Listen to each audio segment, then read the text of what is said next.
결혼 3년 차 한 여성이 부부 공동 계좌를 확인하던 중 얼어붙었습니다. 수천만 원이 흔적도 없이 사라져 있었습니다. 더 충격적인 건 그 돈을 인출한 사람이 바로 옆에서 자고 있었다는 사실이었지요. 이것은 단순한 금전 문제가 아니라 한 가정이 무너지기 시작한 순간의 기록입니다. 서울 강남의 한 자산관리 회사 사무실, 오후 7시가 넘은 시각이었습니다. 책상 위 모니터에는 수십 개의 고객 포트폴리오가 떠 있었고, 김지은 과장은 그날도 야근 중이었습니다. 32살의 지은은 이 회사에서 6년째 근무하며 탄탄한 실력을 인정받고 있었습니다. 그녀에게 숫자는 단순한 데이터가 아니었습니다. 모든 숫자에는 고객의 미래가 담겨 있었고 그 미래를 설계하는 일이 곧 그녀의 소명이었지요. 지은이 자산관리사라는 직업을 선택한 건 대학 시절로 거슬러 올라갑니다. 경영학과에 재학 중이던 그녀는 부모님이 부동산 투자 실패로 큰 손해를 보는 걸 지켜봤습니다. 전문적인 조언 하나만 있었더라면 막을 수 있었던 실패였지요. 그때부터 지은은 돈을 단순히 버는 것이 아니라 현명하게 관리하고 증식시키는 방법을 공부하기 시작했습니다. 졸업 후 금융회사에 입사한 그녀는 철저한 분석과 신중한 판단으로 고객들의 신뢰를 쌓아갔습니다. 지은의 남편 박준영은 그녀와는 전혀 다른 환경에서 자랐습니다. 35살의 준영은 지방의 중소도시에서 3남매 중 장남으로 태어났습니다. 아버지는 작은 건설 자재상을 운영했고 어머니는 가정주부였지요. 준영은 어린 시절부터 장남이라는 이유로 동생들을 돌보고 부모님을 도와야 했습니다. 대학 진학도 집안 형편 때문에 국립대를 선택했고 졸업 후 안정적인 공무원의 길을 택했습니다. 두 사람은 5년 전 대학 동창 모임에서 처음 만났습니다. 지은은 준영의 차분하고 성실한 모습에 끌렸습니다. 화려하지는 않았지만 묵묵히 자신의 길을 걷는 준영의 태도가 믿음직스러웠지요. 준영은 지은의 명확한 목표의식과 전문성에 감탄했습니다. 그녀와 함께라면 안정적인 미래를 설계할 수 있을 거라 믿었습니다. 2년간의 연애 끝에 두 사람은 결혼했고 서울 외곽의 작은 아파트에서 신혼생활을 시작했습니다. 결혼 초기 지은은 남편에게 재정 관리의 중요성을 강조했습니다. 두 사람은 매달 각자 월급의 70%를 부부 공동 명의의 적금 계좌에 넣기로 약속했습니다. 지은의 월급은 480만 원, 준영의 월급은 420만 원이었습니다.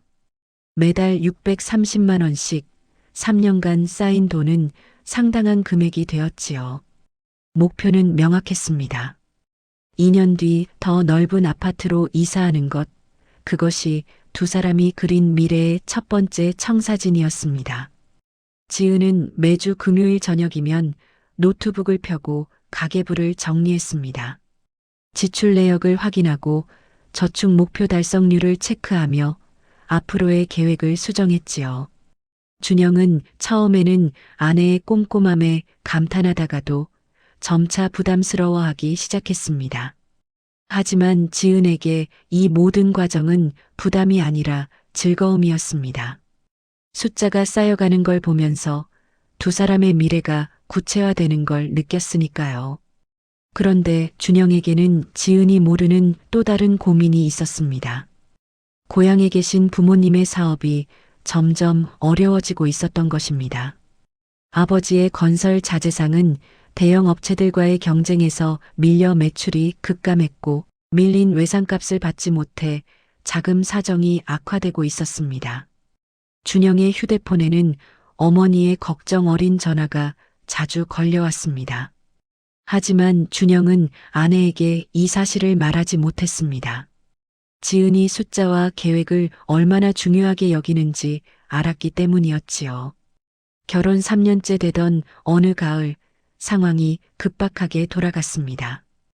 시아버지의 사업장에 갑자기 큰 채무 독촉이 들어온 것입니다. 거래처가 부도나면서 연쇄적으로 문제가 생긴 것이었지요. 어머니는 울먹이는 목소리로 준영에게 전화를 걸었습니다. 당장 다음 주까지 돈을 마련하지 못하면 사업장 문을 닫아야 한다고 했습니다. 필요한 금액은 수천만 원이었습니다. 준영은 며칠 밤을 뜬 눈으로 지새웠습니다. 아내에게 말해야 할까, 말하지 말아야 할까? 고민 끝에 그는 최악의 선택을 했습니다. 지은 몰래 공동명의 적금 계좌를 해지하기로 결심한 것입니다. 자신도 명의자였기에 가능한 일이었지요. 준영은 지은이 야근하는 날을 골라 은행을 찾았습니다. 창구 직원은 공동명의 계좌인데 혼자 해지하는 것에 대해 재차 확인했지만 준영은 배우자도 동의했다고 거짓말을 했습니다. 그렇게 3년간 모은 돈이 하루아침에 사라졌습니다. 준영은 그 돈을 고향으로 송금했고 부모님의 급한 불은 껐습니다. 하지만 그의 마음은 평온하지 않았습니다. 아내에게 어떻게 설명해야 할지 그 생각만으로도 숨이 막혔습니다. 준영은 지은이 알아채기 전에 어떻게든 돈을 다시 채워 넣을 생각이었습니다. 하지만 그것은 불가능한 일이었지요. 2주 뒤 운명의 금요일 저녁이 찾아왔습니다. 지은은 평소처럼 노트북을 펴고 인터넷 뱅킹에 접속했습니다. 적금 계좌를 확인하려던 순간 화면이 이상했습니다. 계좌가 보이지 않았던 것입니다. 처음에는 시스템 오류라고 생각했습니다. 새로 고침을 여러 번 했지만 결과는 같았습니다. 지은의 심장이 빠르게 뛰기 시작했습니다. 다음 날 아침 지은은 서둘러 은행을 찾았습니다. 창구 직원이 조회한 결과는 충격적이었습니다. 계좌는 2주 전에 해지되었고 전액이 인출되었다는 것이었습니다. 인출자는 배우자 박준영이었습니다. 지은은 말문이 막혔습니다. 손이 떨렸고 다리에 힘이 풀렸습니다. 집으로 돌아온 지은은 소파에 앉은 준영을 마주했습니다. 그의 얼굴은 창백했고 눈동자는 흔들리고 있었습니다. 지은이 천천히 입을 열었습니다. 그리고 물었습니다. 대체 무슨 일이냐고. 준영은 한참을 침묵하다가 떨리는 목소리로 고백하기 시작했습니다.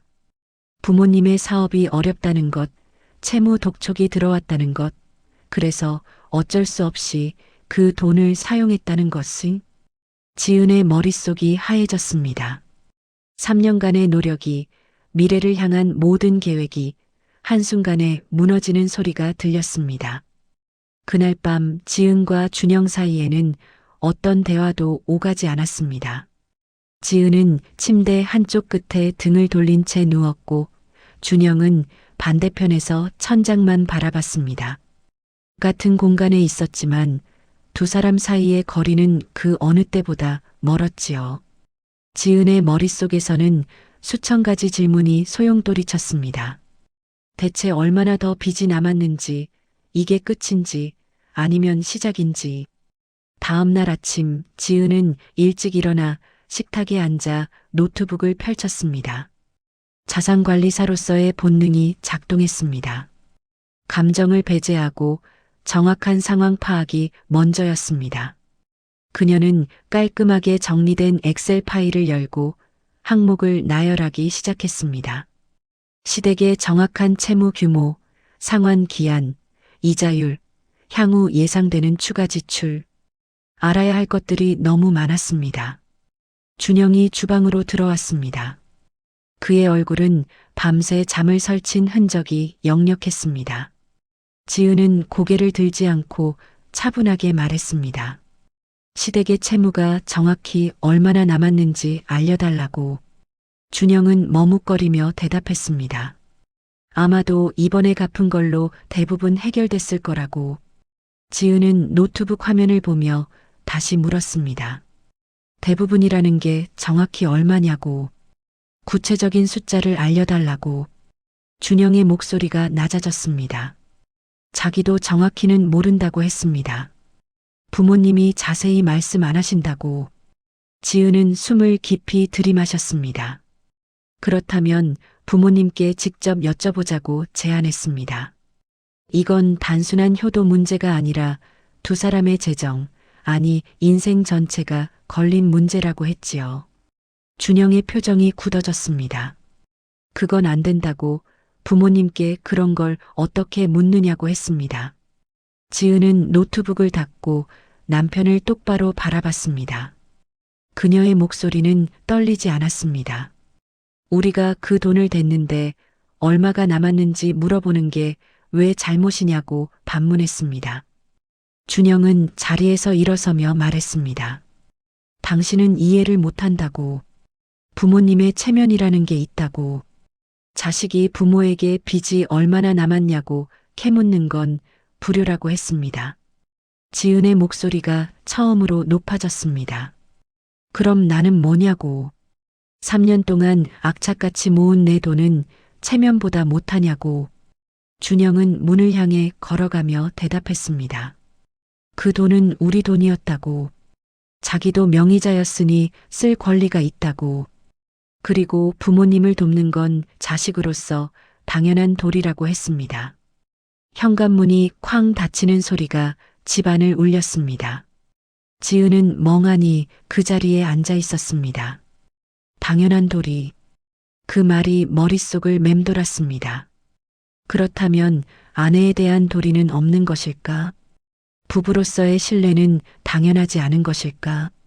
지은은 휴대폰을 집어들고 은행 앱을 열었습니다.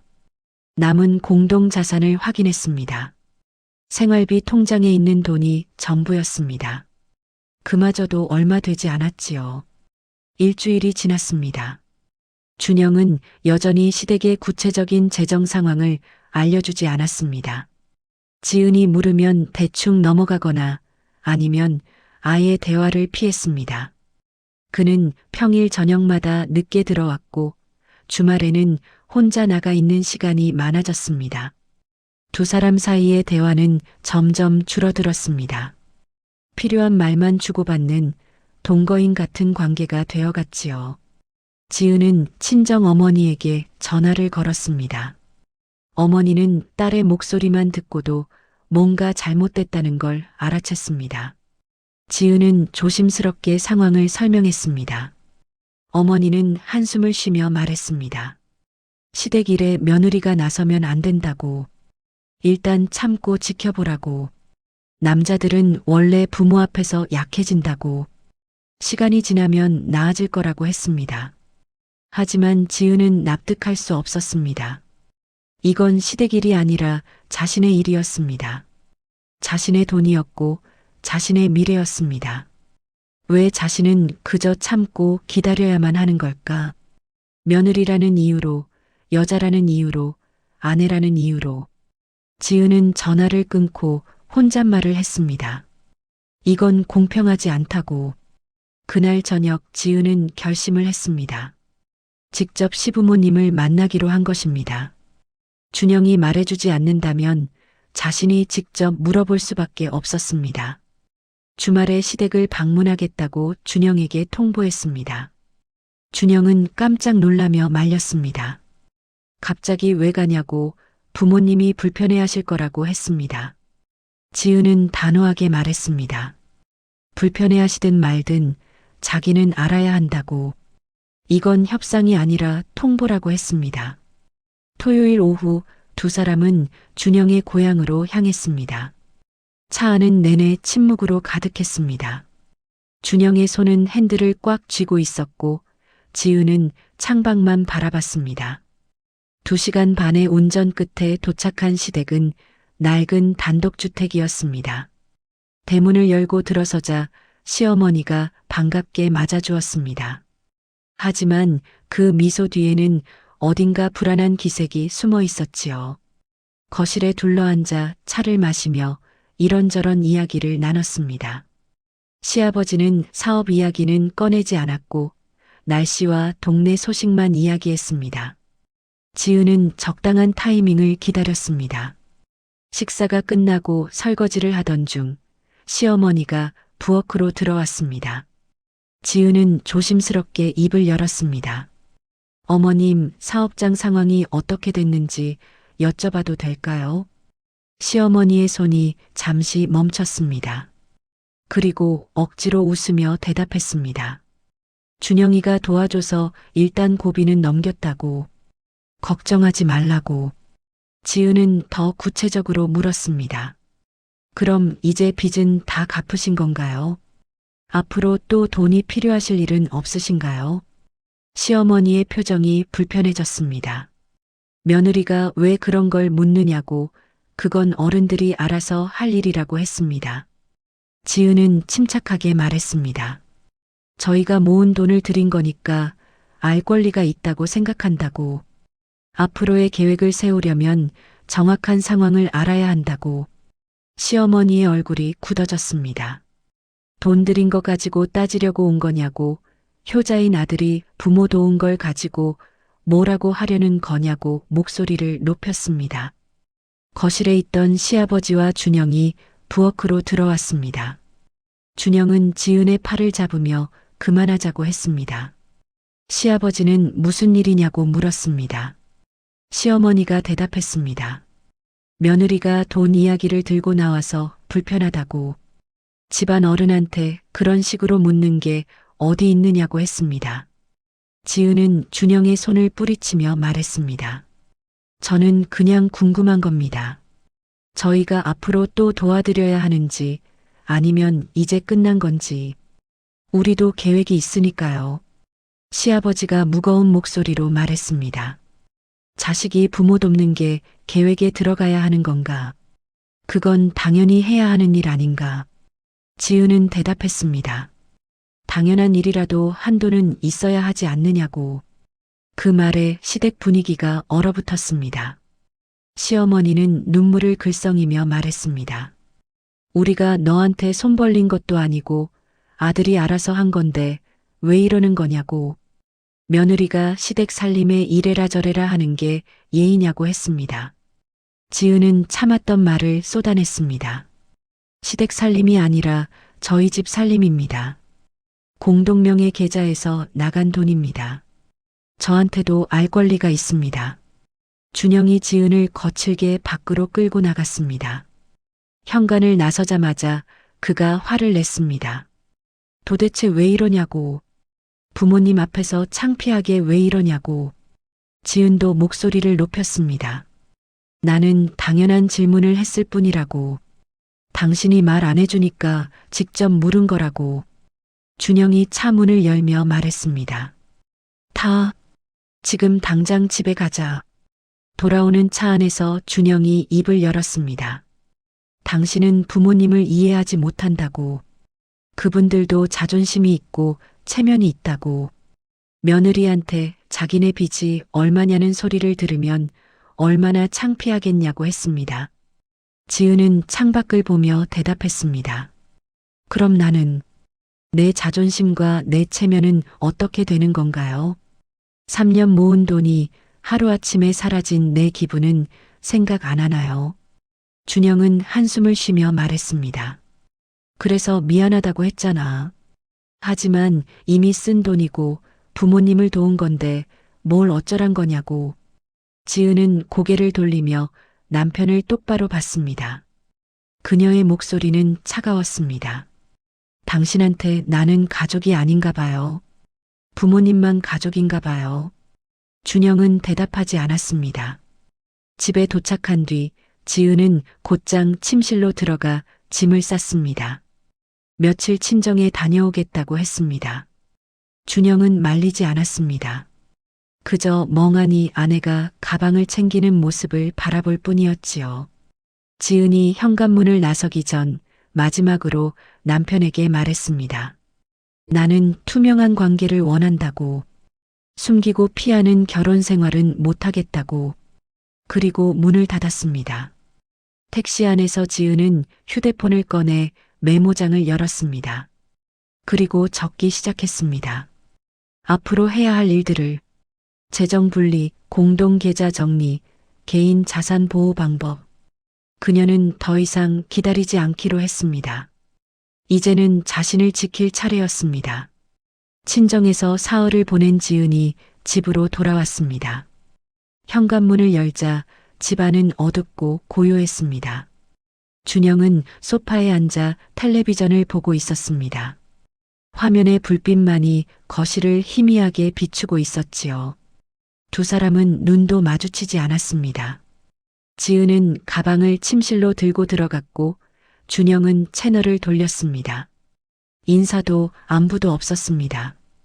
그날부터 두 사람은 같은 집에서 각자의 시간을 살았습니다. 아침에는 각자 준비해서 출근했고 저녁에는 다른 시간에 들어와 따로 식사했습니다. 대화는 꼭 필요한 것만 했습니다. 휴지 떨어졌다. 택배 왔다. 그런 말들 뿐이었지요. 지은은 출근길 지하철에서 부동산 앱을 열어보기 시작했습니다. 원룸 매물을 검색했습니다.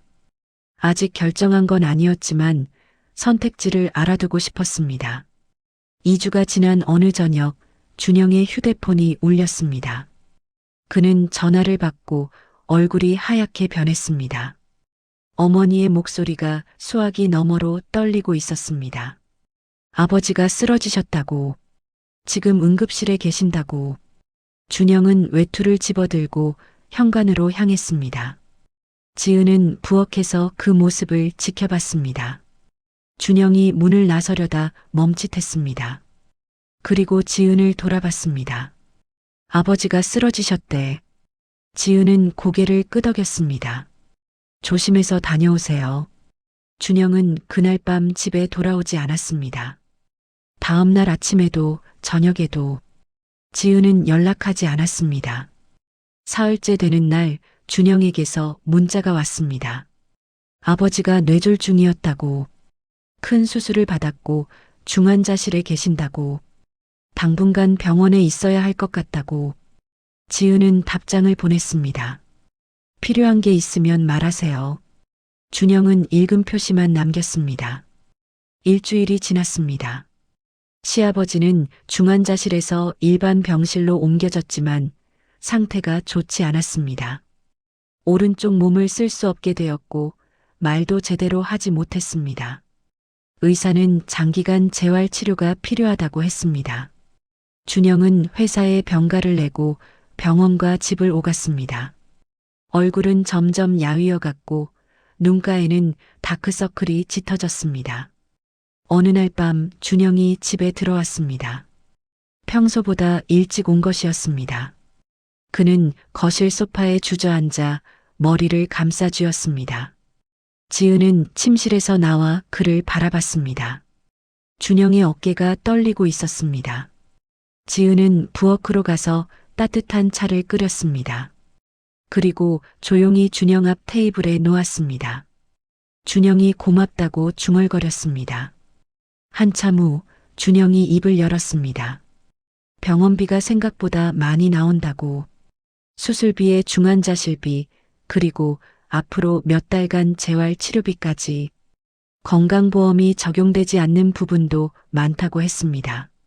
지은은 조심스럽게 물었습니다. 얼마나 필요한데요? 준영은 숫자를 말했습니다. 지은의 눈이 커졌습니다.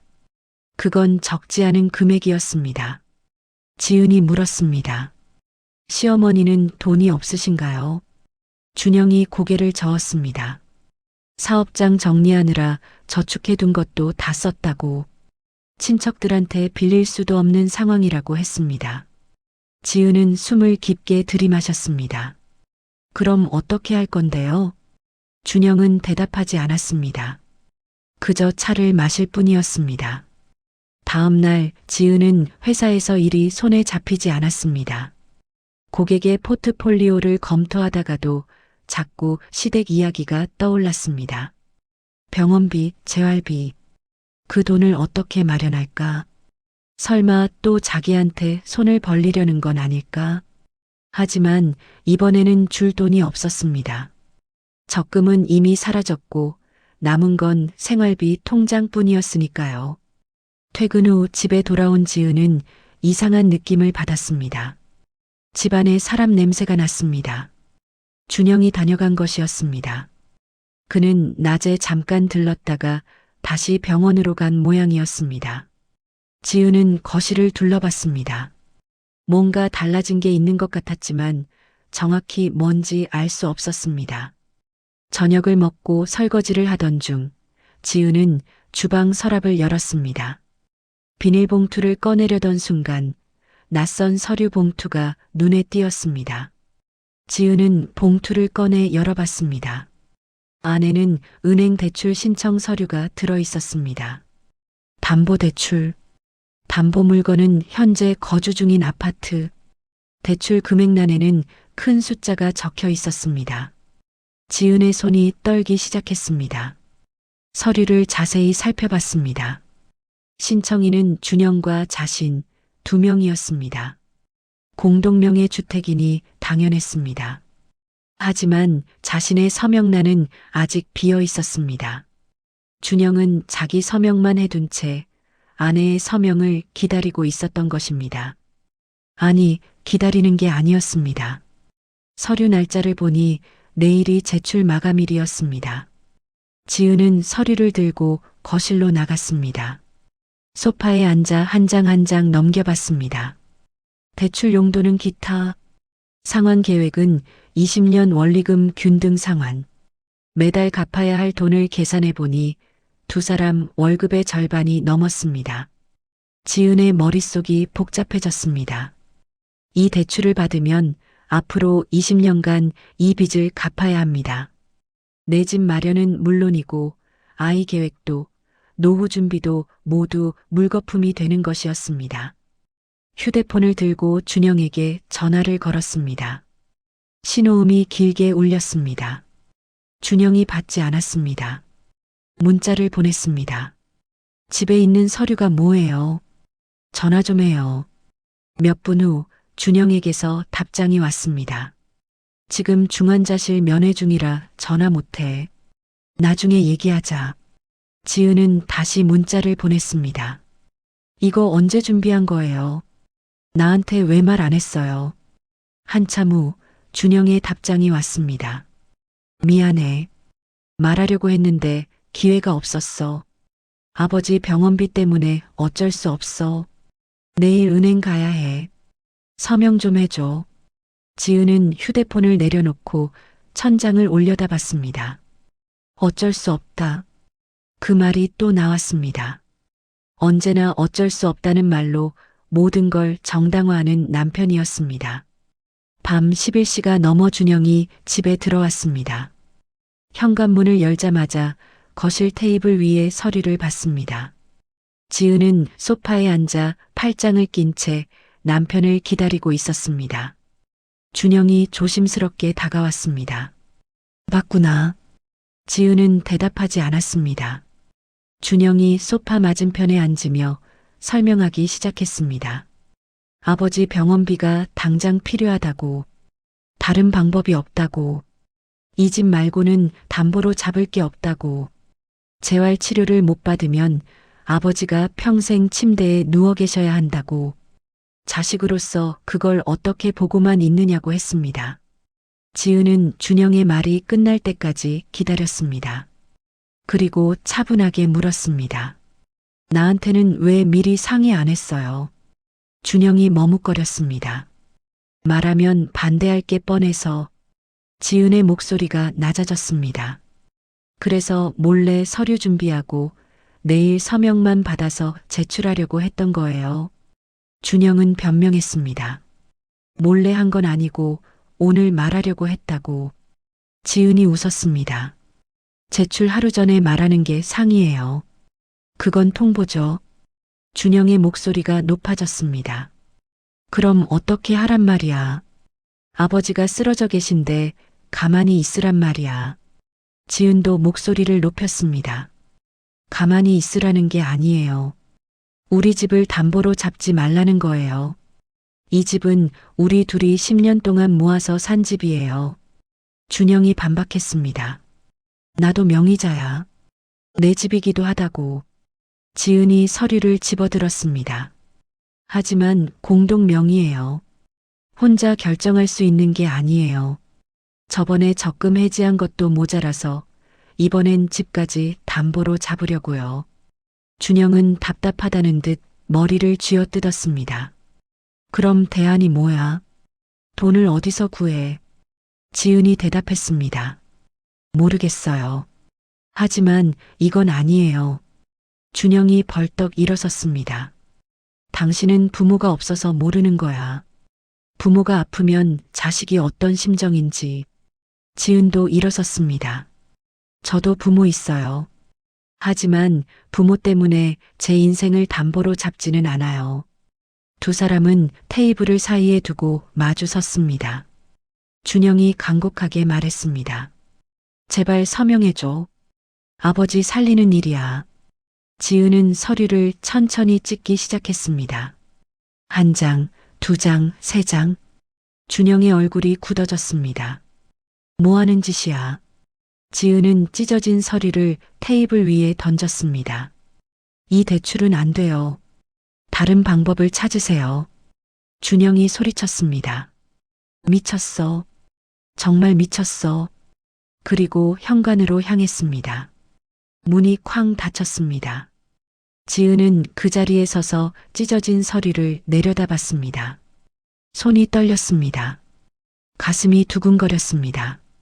하지만 후회는 없었습니다. 이건 선을 긋는 일이었습니다. 더 이상 물러설 수 없다는 선언이었습니다. 지은은 침실로 들어가 책상 서랍을 열었습니다. 그 안에는 변호사 명함이 들어 있었습니다. 회사 선배가 준 것이었습니다. 가족법 전문 변호사. 지은은 명함을 꺼내 들고 한참을 바라봤습니다. 내일 아침에 전화해야겠다고 생각했습니다. 이제는 전문가의 도움이 필요했습니다. 혼자서는 이 상황을 감당할 수 없었으니까요. 다음 날 아침 지은은 변호사 사무실에 전화를 걸었습니다. 상담 예약을 잡았습니다. 오후 6시 회사 퇴근 후 바로 갈 수 있는 시간이었습니다. 전화를 끊고 나서 지은은 잠시 멍하니 앉아 있었습니다. 이게 정말 현실인가 싶었습니다. 결혼한 지 3년 만에 변호사를 찾게 될 줄은 꿈에도 몰랐으니까요. 준영은 그날도 새벽에 나가 병원으로 갔습니다. 지은이 일어났을 때는 이미 집에 없었습니다. 식탁 위에는 쪽지 하나가 놓여 있었습니다. 미안해. 생각 좀 해볼게. 짧은 글씨였지만 준영의 고민이 느껴졌습니다. 지은은 쪽지를 접어 가방에 넣었습니다. 오후 6시 지은은 변호사 사무실에 앉아 있었습니다. 중년의 여성 변호사가 차분한 목소리로 물었습니다. 어떤 일로 오셨나요? 지은은 지난 몇 달간의 일들을 설명했습니다. 공동 계좌 해지, 담보대출 시도, 시댁과의 갈등. 변호사는 고개를 끄덕이며 메모했습니다. 그리고 조심스럽게 물었습니다. 이혼을 원하시나요? 지은은 잠시 망설였습니다. 이혼. 그 단어가 입 밖으로 나오는 순간 모든 게 끝나는 것 같았습니다. 지은은 고개를 저었습니다. 아직은 아니에요. 하지만 준비는 해두고 싶어요. 변호사가 말했습니다. 현명한 선택이에요. 일단 재산 분리부터 시작하는 게 좋겠어요. 공동명의 자산을 정리하고 각자의 소득과 지출을 분리하는 거예요. 변호사는 구체적인 방법을 설명했습니다. 부부 재산 계약서 작성, 공동 계좌 해지, 개인 계좌 개설. 복잡해 보였지만 하나씩 정리하면 가능한 일이었습니다. 지은은 메모하며 들었습니다. 변호사가 마지막으로 조언했습니다. 배우자와 충분히 대화하세요. 법적 조치는 그 다음이에요. 대화로 풀 수 있다면 그게 가장 좋은 방법이니까요. 상담을 마치고 사무실을 나서는데 휴대폰이 울렸습니다. 준영이었습니다. 지은은 전화를 받았습니다. 여보세요. 준영의 목소리가 들렸습니다. 지금 어디야? 집에 와 있어. 얘기 좀 하자. 지은은 잠시 침묵했습니다. 그리고 대답했습니다. 지금 가고 있어요. 집에 도착하니 준영이 거실에 앉아 있었습니다. 그의 얼굴은 여전히 피곤해 보였지만 눈빛은 달랐습니다. 뭔가 결심한 사람의 눈이었습니다. 지은은 가방을 내려놓고 준영 맞은편에 앉았습니다. 준영이 먼저 입을 열었습니다. 어제는 미안했어. 내 말이 맞았어. 지은은 대답하지 않고 남편을 바라봤습니다. 준영이 계속했습니다. 밤새 생각했어. 병원에 있으면서도 계속 내 생각만 났어. 내가 너무 이기적이었어. 너한테 상의도 없이 우리 집을 담보로 잡으려고 했던 거. 그건 정말 잘못된 거였어. 지은의 눈가가 뜨거워졌습니다. 하지만 눈물은 참았습니다. 준영이 테이블 위에 서류 몇 장을 꺼내 놓았습니다. 지은이 찢었던 대출 서류가 아니었습니다. 다른 서류들이었습니다. 준영이 설명했습니다. 오늘 어머니랑 얘기했어. 아버지 병원비 문제 말이야. 어머니가 친척들한테 돈을 빌리기로 하셨대. 그리고 정부 의료비 지원 제도도 알아보셨어. 사회복지사님이 도와주신대. 지은이 놀라서 물었습니다. 어머님이 그러시기로 했어요. 준영이 고개를 끄덕였습니다. 내가 어머니한테 말했어. 우리 형편이 어렵다고. 당신도 우리도 살아야 한다고. 처음엔 서운해 하셨는데 나중에 이해하셨어. 며느리한테 미안하다고 전해달라고 하셨어. 지은의 마음이 조금 풀렸습니다. 하지만 아직 충분하지 않았습니다. 지은이 조용히 말했습니다. 당신이 변했다는 걸 보여줘야 해요. 말만으로는 부족해요. 준영이 물었습니다. 뭘 하면 돼? 지은은 가방에서 변호사에게 받은 서류를 꺼냈습니다. 이걸 같이 작성해요. 부부 재산 계약서예요. 준영의 얼굴이 굳어졌습니다. 지은이 설명했습니다. 공동 재산을 정리하고 각자의 재산을 명확히 분리하는 거예요. 그리고 앞으로 시댁 지원에 대한 규칙도 정하는 거예요. 금액 한도, 상호동의 원칙, 투명한 보고. 이걸 서면으로 남기는 거예요. 준영이 서류를 받아들고 천천히 읽었습니다. 한참 후 준영이 고개를 들었습니다. 이거 하면 우리 관계가 나아질까? 지은이 대답했습니다. 보장은 못해요. 하지만 이게 시작이에요. 서로 신뢰를 회복하는 첫걸음이에요. 준영은 서류를 다시 내려다봤습니다. 그리고 펜을 집어들었습니다. 알았어. 하자. 같이 작성하자. 두 사람은 그날 밤 늦게까지 앉아서 계약서를 작성했습니다. 하나하나 논의하고 조율하고 합의했습니다.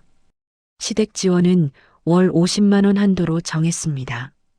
그 이상은 반드시 두 사람이 상의해서 결정하기로 했습니다. 공동 계좌는 해지하고 각자 개인 계좌를 관리하기로 했습니다. 생활비는 공평하게 분담하기로 했습니다. 작성을 마치고 나니 새벽 2시가 넘었습니다. 두 사람은 지쳐서 소파에 기댔습니다. 준영이 조심스럽게 말했습니다. 고마워. 참아줘서, 여기까지 와줘서. 지은이 남편을 바라봤습니다. 이제 시작이에요. 앞으로가 중요해요. 준영이 고개를 끄덕였습니다. 알아. 잘할게. 당신을 실망시키지 않을게. 다음 주말 준영은 혼자 고향으로 갔습니다. 부모님께 말씀드릴 게 있다고 했습니다. 지은은 집에서 기다렸습니다.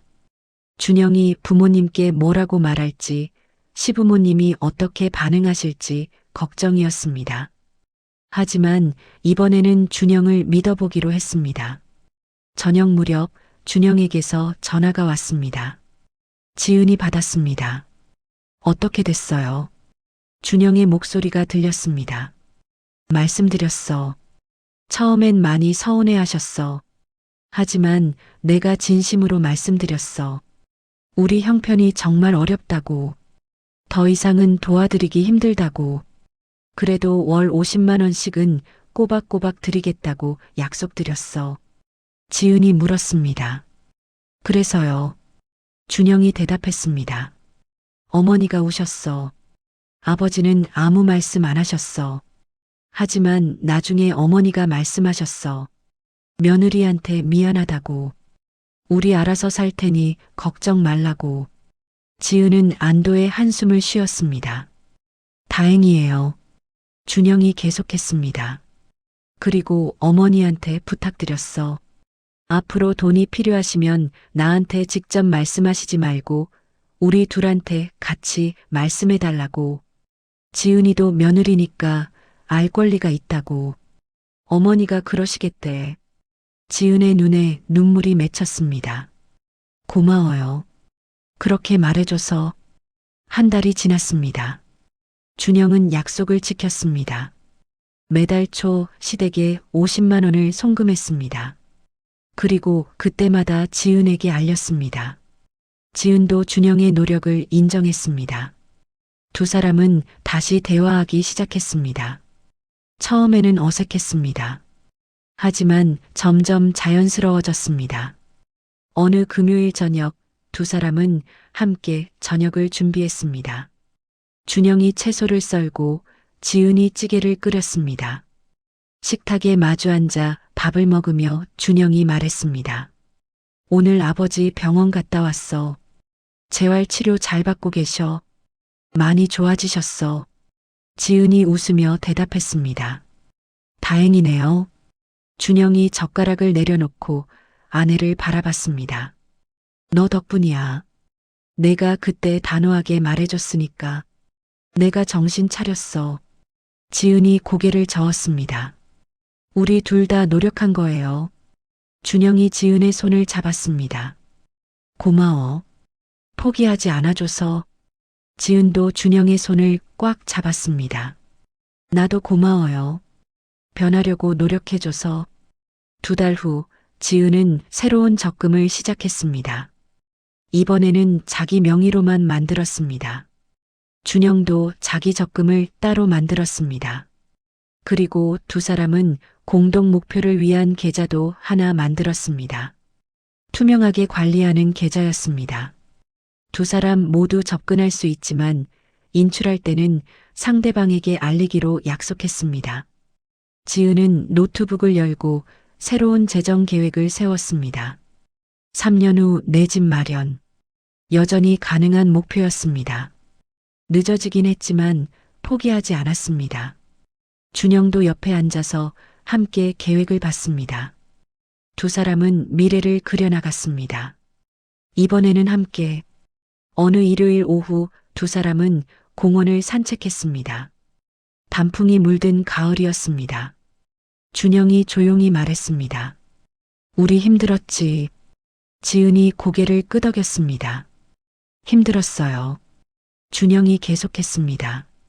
하지만 이겨냈어. 우리 함께 이겨냈어. 지은이 웃으며 대답했습니다. 아직 완전히 끝난 건 아니에요. 앞으로도 계속 노력해야죠. 준영이 지은의 어깨에 팔을 두르며 말했습니다. 알아. 평생 노력할게. 당신을 행복하게 해줄게. 지은이 준영을 올려다봤습니다. 나도 노력할게요. 우리 함께 행복해져요. 두 사람은 그렇게 걸어갔습니다. 앞으로 나아갔습니다. 집으로 돌아오는 길 지은은 하늘을 올려다봤습니다. 구름 사이로 햇살이 비쳤습니다. 따뜻했습니다. 지은은 생각했습니다. 위기는 기회가 될 수 있다고. 무너질 뻔한 관계가 더 단단해질 수 있다고. 중요한 건 포기하지 않는 것, 그리고 변화하려는 용기라고. 6개월이 흘렀습니다. 지은과 준영의 집 거실에는 달력이 걸려 있었습니다. 매달 1일마다 준영이 직접 체크 표시를 했습니다. 시댁 송금 완료. 그 작은 표시 하나하나가 신뢰를 쌓아가는 과정이었습니다. 약속은 지켜졌고 투명성은 유지되었습니다. 지은은 회사에서 승진했습니다. 팀장이 되었습니다. 그동안 흔들렸던 마음을 다잡고 일에 집중한 결과였습니다. 승진 소식을 듣고 준영이 꽃다발을 들고 회사 앞에서 기다렸습니다. 지은은 놀라면서도 기뻤습니다. 두 사람은 그날 저녁 조용한 식당에서 저녁을 먹었습니다. 준영이 축하한다며 말했습니다. 지은이 대답했습니다. 당신도 고생했어요. 함께 이겨낸 거예요. 그날 밤 지은은 오랜만에 과거를 떠올렸습니다. 공동 계좌가 해지된 걸 발견했던 그날, 집을 담보로 잡으려던 서류를 찢었던 그날, 그때는 정말 모든 게 끝인 줄 알았습니다. 하지만 끝이 아니었습니다. 오히려 새로운 시작이었습니다. 더 단단하고, 더 투명하고, 더 평등한 관계를 만드는 시작이었지요. 준영도 변했습니다. 이제 그는 중요한 결정을 혼자 내리지 않았습니다. 시댁에서 추가 지원 요청이 올 때마다 지은에게 먼저 물었습니다. 두 사람은 함께 앉아서 가능 여부를 따져봤습니다. 때로는 도와줄 수 없다는 결론이 나올 때도 있었습니다. 그럴 때 준영은 부모님께 정중히 설명했습니다. 지은은 그런 남편의 모습이 대견했습니다. 시아버지는 재활 치료를 받으며 천천히 회복했습니다. 여전히 불편한 부분이 있었지만 일상생활은 가능해졌습니다. 시어머니는 작은 식당 일을 시작했습니다. 많지 않은 수입이었지만 스스로 벌어서 생활한다는 자부심이 생겼다고 했습니다. 준영은 한 달에 한 번씩 고향을 방문했습니다. 때로는 지은도 함께 갔습니다. 어느 주말 두 사람은 시댁을 방문했습니다. 시어머니가 정성껏 차린 식사를 대접했습니다. 식사 후 시어머니가 지은의 손을 잡으며 말했습니다. 그동안 미안했어. 며느리 입장은 생각 못하고 아들한테만 기댔어. 지은이 대답했습니다. 괜찮아요. 이제 다 지나간 일이에요. 시어머니의 눈에 눈물이 맺혔습니다. 고마워. 우리 아들 잘 부탁해. 돌아오는 차 안에서 준영이 말했습니다. 어머니가 변하셨어. 예전 같으면 저런 말씀 안 하셨을 거야. 지은이 창밖을 보며 대답했습니다. 사람은 변할 수 있어요. 우리도 변했잖아요. 준영이 웃으며 고개를 끄덕였습니다. 맞아. 우리 모두 변했어. 1년이 되던 날 두 사람은 처음 만난 대학 동창 모임 장소를 다시 찾았습니다. 그곳에서 커피를 마시며 지난 시간을 돌아봤습니다. 준영이 조용히 말했습니다. 정말 힘들었어. 그때가. 지은도 고개를 끄덕였습니다. 나도. 준영이 지은의 손을 잡았습니다. 그래도 고마워. 포기하지 않아줘서. 날 믿어줘서. 지은이 남편을 바라봤습니다. 당신도 고마워요. 변하려고 노력해줘서. 쉽지 않았을 텐데. 준영이 대답했습니다. 쉽지 않았어. 부모님과 당신 사이에서 정말 힘들었어. 하지만 깨달았어. 가정의 중심은 부부라는 걸. 부모님도 중요하지만 우리가 먼저라는 걸. 지은의 눈에 눈물이 고였습니다. 그 말을 듣고 싶었어요. 준영이 지은의 눈물을 닦아주며 말했습니다. 이제 알아. 늦었지만. 지은이 웃으며 대답했습니다. 늦지 않았어요. 지금이라도 알게 돼서 다행이에요. 집으로 돌아와 지은은 노트북을 열었습니다. 재정 계획표를 확인했습니다. 3년 후 내 집 마련 목표. 이제 현실이 되어가고 있었습니다. 매달 꾸준히 모은 돈이 쌓여갔습니다. 투명하게 관리되는 공동 계좌에서, 그리고 각자의 개인 계좌에서. 준영도 옆에 와서 함께 화면을 봤습니다.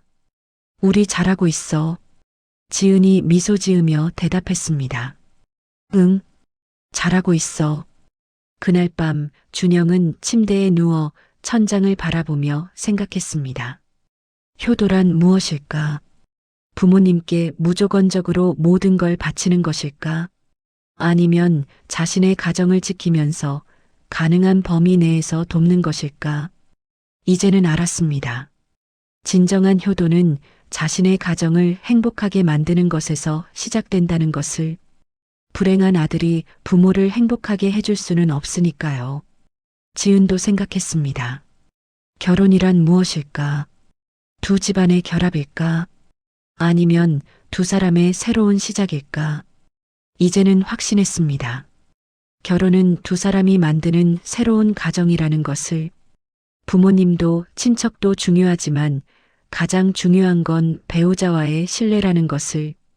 다음 날 아침 지은은 출근 준비를 하며 거울을 봤습니다. 1년 전의 자신과는 다른 얼굴이었습니다. 더 단단해 보였습니다. 더 당당해 보였습니다. 위기를 겪으며 성장한 사람의 얼굴이었지요. 지은은 거울 속 자신에게 말했습니다. 잘했어. 포기하지 않아서. 현관을 나서며 준영과 마주쳤습니다. 준영도 출근 준비 중이었습니다. 두 사람은 함께 엘리베이터를 탔습니다. 준영이 말했습니다. 오늘 저녁에 뭐 먹고 싶어? 지은이 웃으며 대답했습니다. 당신이 만들어줘요. 준영이 장난스럽게 대답했습니다. 알았어. 김치찌개 끓여줄게. 두 사람은 웃으며 엘리베이터에서 내렸습니다. 평범한 아침이었습니다. 특별할 것 없는 일상이었습니다. 하지만 이 평범함이 얼마나 소중한지 두 사람은 잘 알고 있었습니다. 한때 무너질 뻔했던 일상. 이제는 더 단단한 기반 위에서 이어지는 일상. 투명성과 신뢰 그리고 서로에 대한 존중 위에 세워진 일상이었습니다. 당신의 가정에도 보이지 않는 구멍이 있을 수 있습니다. 그 구멍을 발견했다면 덮지 마세요. 용기 내어 들여다보세요. 그리고 함께 메워가세요. 투명하게, 솔직하게 서로를 존중하며. 그것이 진정한 가정을 만드는 길입니다. 이 이야기가 여러분께 작은 위로와 용기가 되었기를 바랍니다. 구독과 좋아요로 응원해 주시면 감사하겠습니다.